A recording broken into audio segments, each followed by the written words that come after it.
cidade, né, do centro histórico de São Luís, é bastante curiosa, é bastante interessante. Geralmente as ruas elas possuem mais de um nome, né, geralmente tem 2, 3 nomes, né, e algumas têm histórias curiosas por trás, histórias pitorescas, até irreverentes, né.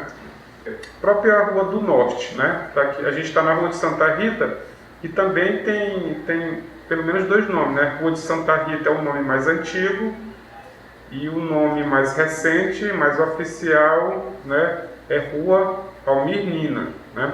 Então, os nomes mais antigos, eles são nomes que remetem ao período colonial, né, da cidade, né? Onde os nomes eram escolhidos por conta de um morador ilustre, por conta de um acontecimento, né, por conta de uma característica, né? Então, São Luís tem algo de pitoresco com relação à nomenclatura das ruas, em que uma rua pode possuir até 4 nomes. Isso se deve, no meu modo de ver, em razão das mudanças políticas que a cidade atravessa, enfim, que refletem também as mudanças políticas do próprio país. Por exemplo, a Rua de São João é o nome mais tradicional por causa da igreja de mesmo nome, Igreja de São João, mas ela também tem o nome de Rua 13 de Maio, que é a data evocativa da abolição dos escravos. Então, a proporção que a cidade vai se desenvolvendo, ela vai incorporando nomes mais contemporâneos a determinados fatos. E aí, por causa disso, alguns logradouros importantes têm 2, 3 nomenclaturas. Chamo Rua de Afogado, o pessoal mais antigo, o pessoal mais novo. Agora mais o pessoal chama de Rua de Afogado, porque lá era uma rua antiga que não tinha no acesso assim, era a rua alagamento, o povo chama de Rua dos Afogados, porque era uma. A gente sabe que aqui, essa rua aqui, todo mundo aqui sabe que aqui pertence a maré, se não fizer uma coisa a fundo. E que nem lá no Rua dos Afogados, que era uma rua que era do povo mesmo de dentro da lama e deram o nome de Rua dos Afogados. Então, e aí dentro também desse processo de mudança política, também vão surgindo figuras de relevo, tanto no próprio domínio político, quanto no domínio das ciências, da medicina, da cultura. Exemplo, a Rua Grande. A Rua Grande tem essa nomenclatura desde o período colonial. No século XVIII ela já era conhecida como Rua Grande, mas muitas pessoas chamam de Rua Oswaldo Cruz, que é o nome mais contemporâneo, o nome que foi atribuído ao sanitarista do século XX. Então, e aí você tem Beco Catarina Mina. Então, assim, cada época surgem novas nomenclaturas de acordo com as pessoas importantes daquele período. Então, a Rua do Norte, aqui perto.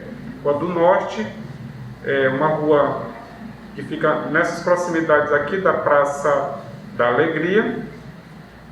O nome dela original era Rua da Morte, justamente porque era uma rua que dava acesso ao cemitério da cidade, que é o cemitério do Gavião, né?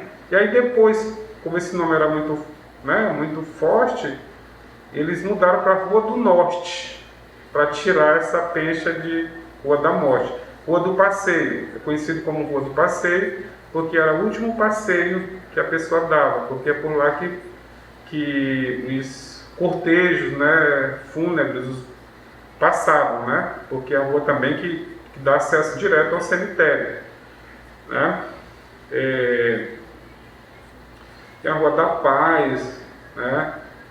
A própria Rua Grande, né? A própria Rua Grande tem esse nome, evidentemente, porque é uma artéria muito longa, né? Então a Rua Grande, que primitivamente era conhecida como Caminho Grande, né?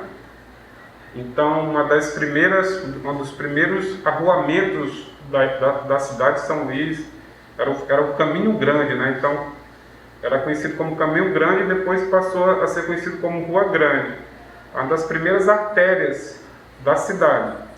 São Luís tem nomes de ruas pitorescos que não são exclusividade de São Luís, mas que existem em outras cidades antigas, como por exemplo Recife. Tem a Rua do Sol de São Luís, há também uma Rua do Sol na Recife Antiga, como há também uma Rua dos Afogados. Então são designações que evocam o período colonial do Brasil, com características de importância e de referência que aquela época tinha. Agora, São Luís tem, por exemplo, o Beco da Bosta, por exemplo. Por que o Beco da Bosta? Os historiadores concordam que era um trecho onde atravessavam os chamados tigres, ou escravos tigres, que eram os escravos ou apenados, pessoas livres que cumpriam pena, que transportavam os excrementos que eram recolhidos das casas. É bom lembrar que a cidade colonial e imperial, e até durante boa parte da República, não tinha coleta de esgoto.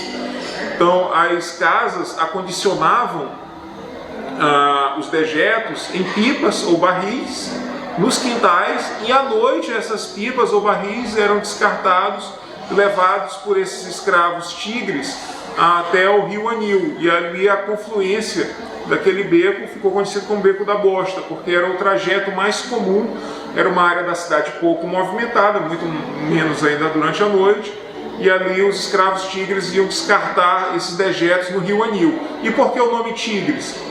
Porque enquanto eles executavam essa atividade, às vezes o excremento escorria pelas costas do escravo e ficava marcado, aquilo secava e ficava marcado, e as pessoas falavam, olha, parece um tigre, lembrando as listras daquele animal.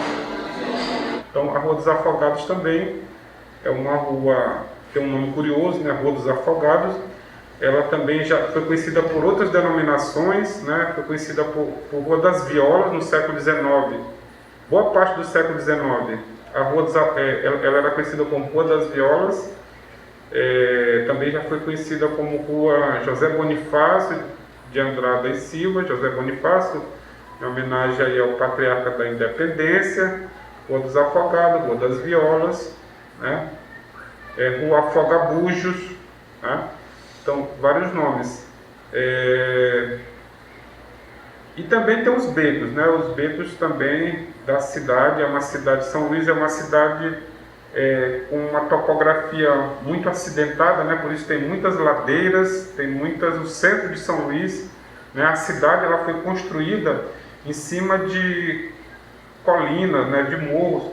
Por isso que a cidade tem tanta ladeira, tem tanta subida e tem tanta descida, né? Então temos também uma variedade de becos que são dentro da topografia da cidade. São espaços importantes porque os becos eles serviam de ligação, né, entre uma artéria e outra mais importante, né, era um ponto de ligação entre uma rua e outra mais importante.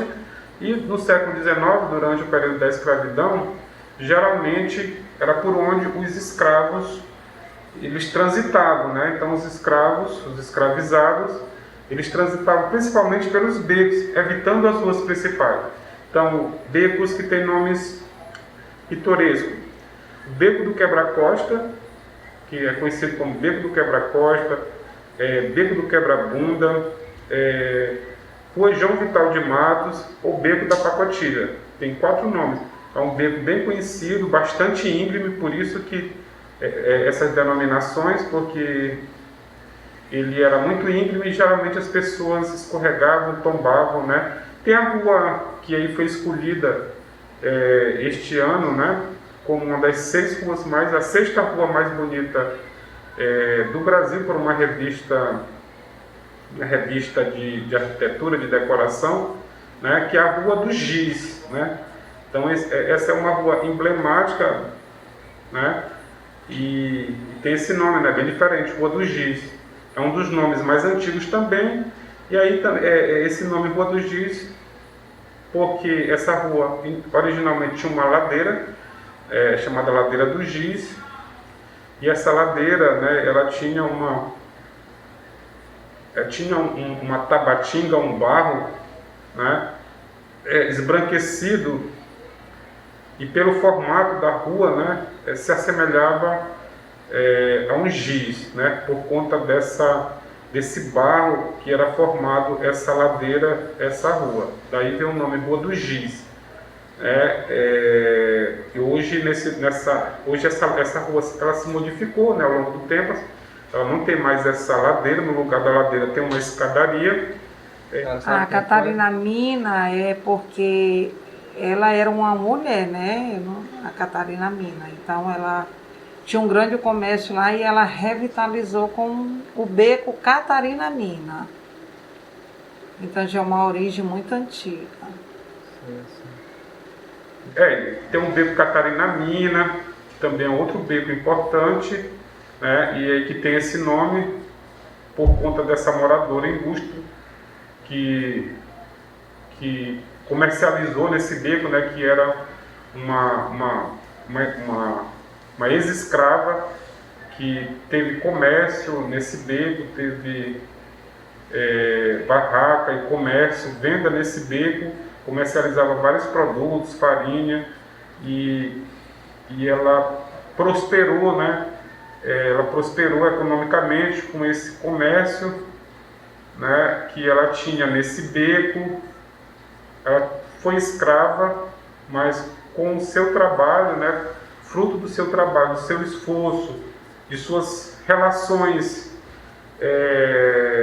de sua rede de relações pessoais, né, conseguiu comprar sua liberdade e se tornou, né, uma espécie de dama afro da sociedade maranhense do século XIX. E a sua barraca ficava naquele beco, né? Então o beco, que era originalmente chamado de Rua da Calçada, né? Porque era uma rua que tem uma ladeira, né? Formada, tem uma escadaria, né? Tem algumas ruas do centro histórico, especialmente do bairro da Praia Grande, que é formada por escadarias. Eu falei da Rua do Giz, mas o beco Catarina Mina também tem um pão de escadarias, de degrau, de escada. E aí, essa aqui era originalmente a Rua da Calçada, né? A partir aí da Catarina Mina, principalmente com a morte dela, passou a ser conhecido como Beco da Catarina Mina, tá? Esse sistema de escadas que algumas ruas têm, ele foi adotado na segunda metade do século XIX para facilitar, né, para resolver a questão das ladeiras, das ruas e dos becos.